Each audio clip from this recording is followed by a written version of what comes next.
Bonjour, dans cette vidéo, je vais tracer une courbe de complexité d'un algorithme de tri que j'ai pris ici, hein, c'est le tri sélectif, en fonction du temps cette fois-ci, pas en fonction du nombre d'itérations, mais plutôt en fonction du temps d'exécution.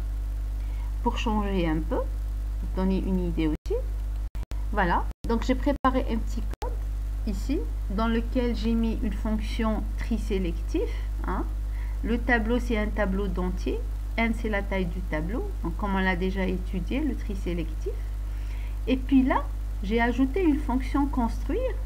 T, en fonction de N, c'est en fait une fonction qui va générer des nombres aléatoires qui vont remplir mon tableau.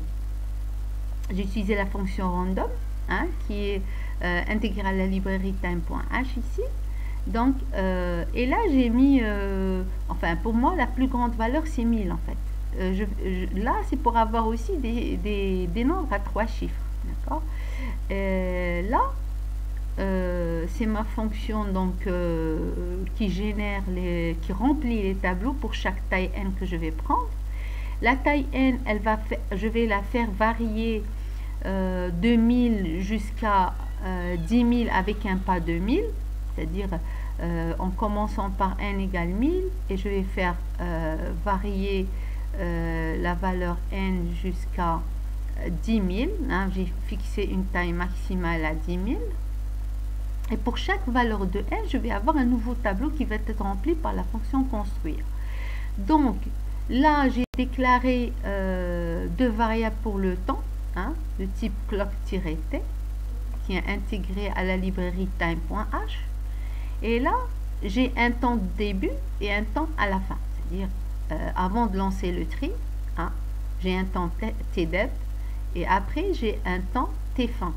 Voilà. J'ai ouvert le fichier, donc, résultat, un fichier Excel, hein, pour en écriture, pour stocker la valeur, pour chaque valeur de n, le temps que ça fait, que ma fonction va faire de tri. Voilà. Et là, avant tout, je vais donc initialiser cette fonction au temps actuel pour générer les nombres aléatoires. Ça, on l'a fait une seule fois au début du programme, hein, pour la fonction random qu'on va utiliser dans la fonction construire. Et pour le reste, en fait, ce qui est important, c'est pour chaque valeur de n, je suis à l'intérieur de cette boucle-là, je vais appeler le temps au début. En fait, la fonction clock, elle va donner un nombre de ticks. Un nombre de ticks au début, et elle va me donner un nouveau nombre de ticks à la fin. Et j'ai une fonction qui est clock per seconds. Celle-là, elle donne le nombre de ticks par seconde. Et donc, moi, je vais diviser par cette constante pour avoir le temps en secondes. Donc, là, c'est le temps que va faire ma fonction, tfin moins tdep. Là, converti en double. On peut utiliser même float, hein, pour avoir le temps en secondes. Et on divise par le nombre de ticks par seconde. Pour une seconde, on a clock per seconds. Donc, pour avoir le temps, il suffit de diviser par cette constante. Maintenant, c'est ce qui va être stocké dans le fichier. Je vais avoir deux colonnes, la colonne des n et la colonne du temps. Voilà. Et l'affichage, il se fait en dehors, c'est-à-dire il n'est pas chronométré l'affichage. C'est uniquement le tri qui est chronométré ici. Voilà, entre les deux temps. Voilà. Et après ça, le fichier sera fermé des résultats. Et puis j'appelle la fonction courbe qui est intégrée, comme on l'a déjà fait auparavant, qui est intégrée dans le fichier header courbe-tri là. Donc ce fichier là, il contient donc ma fonction qui trace la courbe.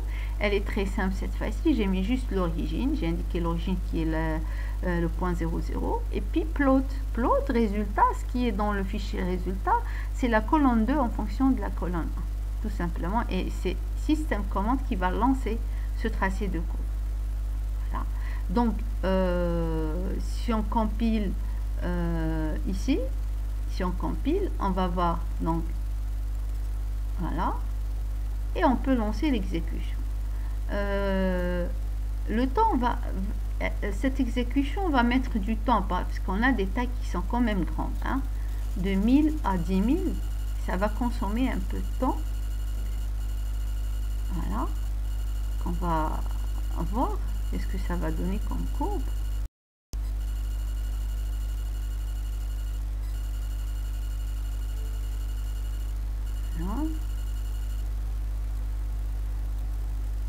Voilà, c'est une courbe qui a tendance à être quadratique, hein. Maintenant, si je relance, et suivant les nombres qui sont remplis dans le tableau, hein, la génération des nombres aléatoires, si on peut relancer, vous allez voir qu'elle va changer un petit peu. C'est suivant les nombres qu'on a dans le tableau. Alors, là, je ne vais pas recharger le fichier, je vais juste relancer. Voilà.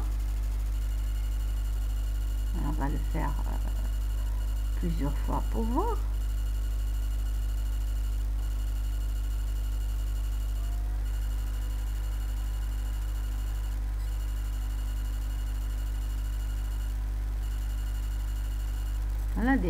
Voilà, elle change. Maintenant, c'est tout dépend des nombres qu'on va avoir. Encore une dernière exécution. Voilà, encore une dernière. Oui, bon, il faut donc relancer. Bon, il ne faut pas ouvrir le fichier résultat parce qu'il change au fur et à mesure qu'on exécute, hein. Il faut le laisser jusqu'à la fin et l'ouvrir. On va l'ouvrir tout à l'heure, hein, pour voir ce qu'il y a dedans. C'est là où on a stocké la colonne du temps en fonction des tailles n. Voilà, vous avez une courbe qui a tendance à être quadratique, mais qui change à chaque fois, qui change suivant les valeurs qui vont être générées dans le tableau. Parce que là le temps que va faire cette fonction, c'est suivant les valeurs qu'on a dans le tableau. Alors, ça ressemble à une courbe quadratique. Regardez, je vais encore lancer une dernière fois. Allez, on va aller jusqu'à une dernière fois. Voilà. Je vais éviter de l'ouvrir maintenant, je l'ouvrirai après. Voilà. On va voir, tout dépend des nombres aléatoires qu'on génère, hein, dans le tableau. Mais en tout cas, la forme est liée, hein, c'est une forme quadratique. Voilà. Là, c'est que ça, c'est rapide. Là, c'est l'affichage du tableau à chaque fois pour chaque taille n, hein. Voilà, c'est une courbe qui a tendance à s'arranger un peu en quadratique. Voilà. Donc, ce qu'il faut remarquer, en fait, c'est que, voilà, c'est qu'en fait, si j'ouvre ce fichier, le fichier résultat, c'est que ça commence à décoller à partir de 2000, en fait. On n'a pas encore des secondes, hein. On est sur 1000 déjà, on est sur des microsecondes, c'est 10-6 secondes, ou peut-être même des nanosecondes, hein, 10-9 secondes, c'est pas des secondes encore. Et c'est à partir, on va dire, que ça commence à évoluer, c'est à partir de 10 000 déjà, on a 0,41 secondes. Vous voyez qu'il faut agrandir les tableaux au maximum pour avoir une jolie courbe aussi, hein. Mais c'est que le temps que ça consomme, le temps, le tri, c'est suivant les valeurs aussi qui sont dans le tableau, qui sont générées aléatoirement. Vous avez vu qu'à chaque fois qu'on génère de nouveaux tableaux, on a la courbe qui change un petit peu. Voilà, c'est juste pour vous donner une idée, hein. Quand on trace une courbe de complexité en fonction du temps, voilà,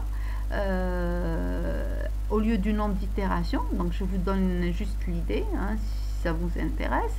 Maintenant, vous avez le choix, hein. Soit vous utilisez pour tracer des courbes le nombre d'itérations comme, on va dire, pour estimer la complexité, soit vous utilisez le temps que fait votre fonction ou le traitement que vous avez pour tracer une courbe. Voilà. Et donc, je vous remercie et à très bientôt.